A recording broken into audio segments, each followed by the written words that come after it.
자, 이제 시간이 실제로 너무 많이 이제 지났어요. 지금 원래는 이제 9시 정도까지 하고, 10시까지 원래 우리 농성하기로 했었는데, 열기가 올라가다 보니까 너무 많이 지난 것 같아요. 이제는 제 말씀도 한번 드리고, 이런 대화를 좀 해보면 좋겠습니다. 많은 분들이 말씀하셨는데, 실제로 이제 제가 당대표라고 하는 이제 역할을 하면서 여러 가지 고민 사항들이 많이 있죠. 그런데 물론 뭐 그 이전에 있었던 여러 가지 뭐 중대한 고비들도 있긴 했습니다만, 하여튼 아주 긴 시간 아주 본질적인 고민을 한 주제는 이번이 제일 큰 것 같습니다. 그래서 사실 처음에는 좀 당황했고, 여러 가지 상황으로 당황했고, 그 다음에는 이해하려고 노력했고, 그 다음에 이 흐름은 대체 뭘까? 그냥 표면에 드러난 그냥 갈등일까? 아니면 근본적인 무엇인가가 있는 걸까? 이런 생각. 근데 그 원인이나 현상을 정확하게 이해를 못하니까 뭐 어떻게 해야 될지도 잘 모르겠고, 그런데 많은 분들하고 대화하고 이제 말씀을 들어보기도 하고, 지금까지 나온 이제 정리된, 완전히 정리된 건 아닙니다만, 생각은 아까 김민석 의원께서 말씀하셨던 구석기에서 신석기로,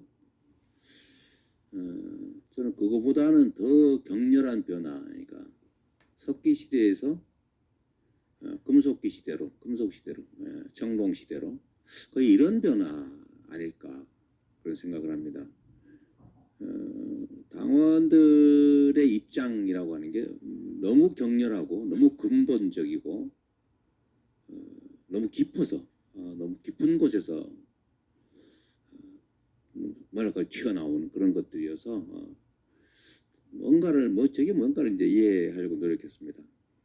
지금까지 생각을 해본 결과로는 거대한, 지금은 잘 인지하지 못하는 거대한 변화의 중심에 마치 태풍의 눈 같은 회오리 속에 우리가 들어있다 하는 생각에 이르렀어요. 저는 이제 5.18 광주 민주화운동 당시에 이제 계엄군이 철수한, 공권력이 완전히 철수해버린, 그야말로 민중들만 남은 그 짧은 기간이지만 그 며칠 사이에 우리가 보통 이제 경찰력, 공권력이 공백 상태가 발생하면 첫 번째 보이는 게 이제 약탈이잖아요. 남의 가게 막 털고 싸우고 뭐 폭력 행위 난무하고 부시고 이런 건데, 광주의 그게 계엄군이 철수한 며칠간은 완벽한 우리가 꿈꾸는 대동세상이었다는 겁니다. 모든 것을 나누고 서로 존중하고 서로 의지하고 믿으면서 그야말로 대동세상이 며칠간 이어졌죠. 절도 사건, 폭력 사건 이런 전혀 없었다는 거잖아요. 그 거대한 폭력 속에 갇혀 있었지만 5.18도 그러하고 또 87년에 우리 국민들의 힘으로 저도 그때 신세기 그 미도표 백화점 뒤에 사법연수원 다닐 때인데 우리 연수원 동기들하고 수업 오후 3시에 수업 끝나면 맨날 그거 놀다시피 했는데 어쨌든 그 역사의 현장에 있었습니다. 그걸 통해서 87 체제라고 하는 새로운 헌정 체제가 만들어졌고, 근데 그 과정에서도 물론 권력에 의한 많은 희생이 있었습니다만 우리 민중들에 의한 그런 무질서, 파괴 이런 건 거의 없었죠.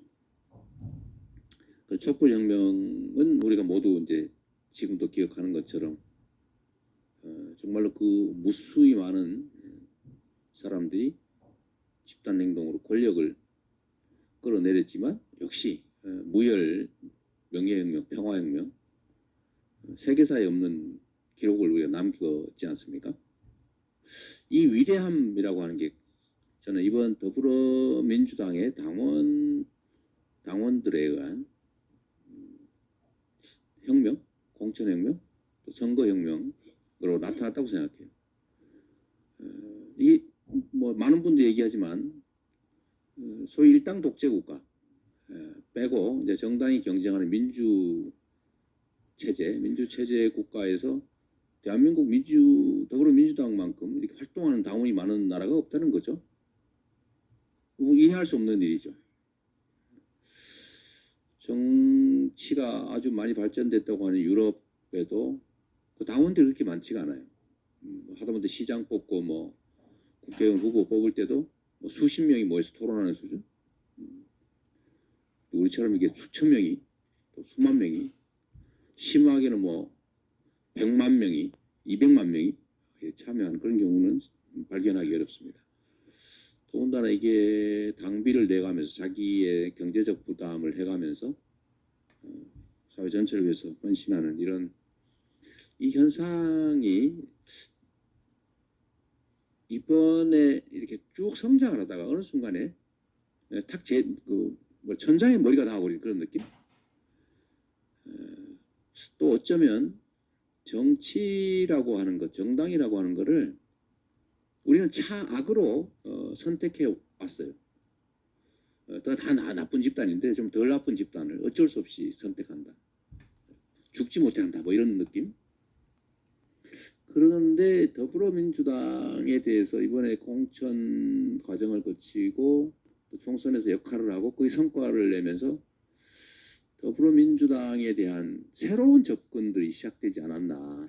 새로운 기대, 새로운 느낌이 생겨나지 않았나 싶어요.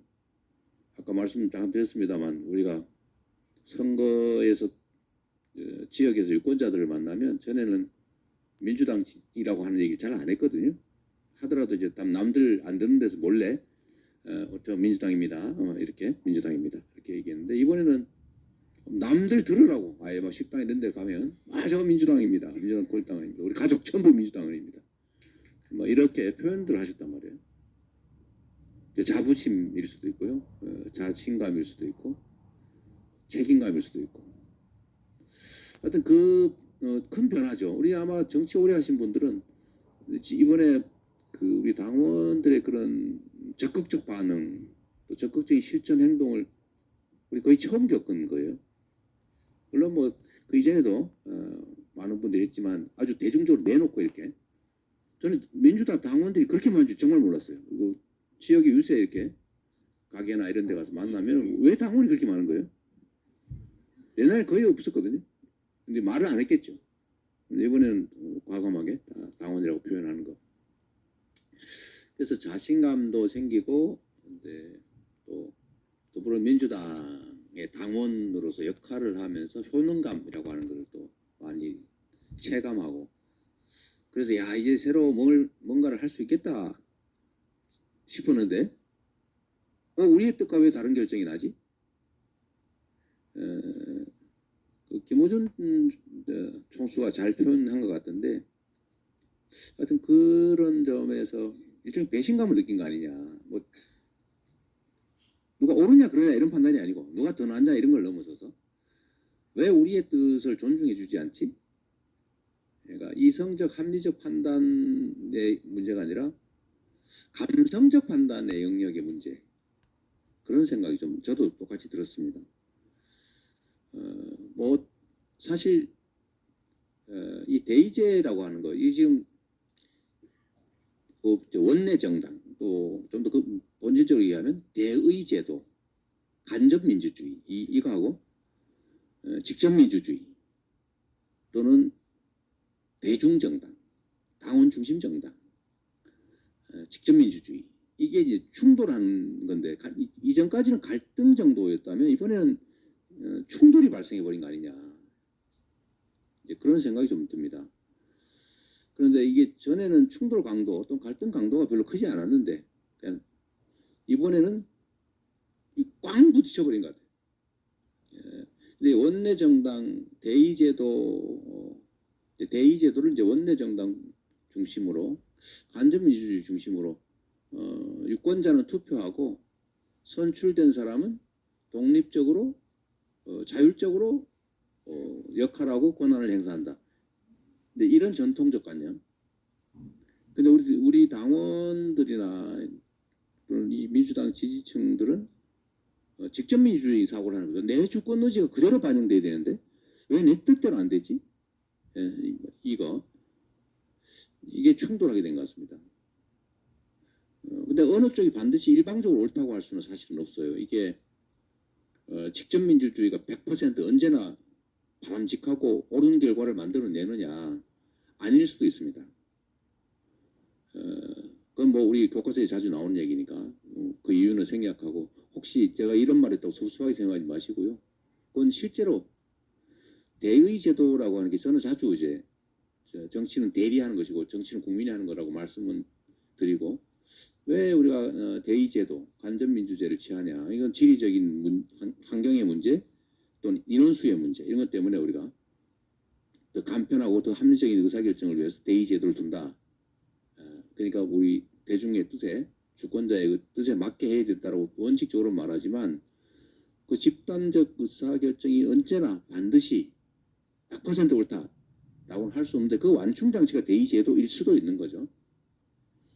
문제는 이게 일치하지 않는 게 그럼 바람직하냐? 바람직하지 않죠. 그 말씀드렸던 것처럼 가능하면은 맞춰가는 게 맞죠. 제가 이번에 여러 가지 지적들 중에 제일 아팠던 지적점은 이런 거예요.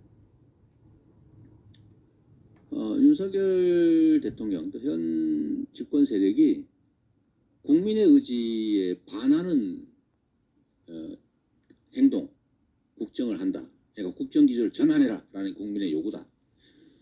국민의 뜻에 맞지 않는 국정을 하고 있다. 이제 그런 거 아닙니까? 우리도 그렇게 주장하고 있고.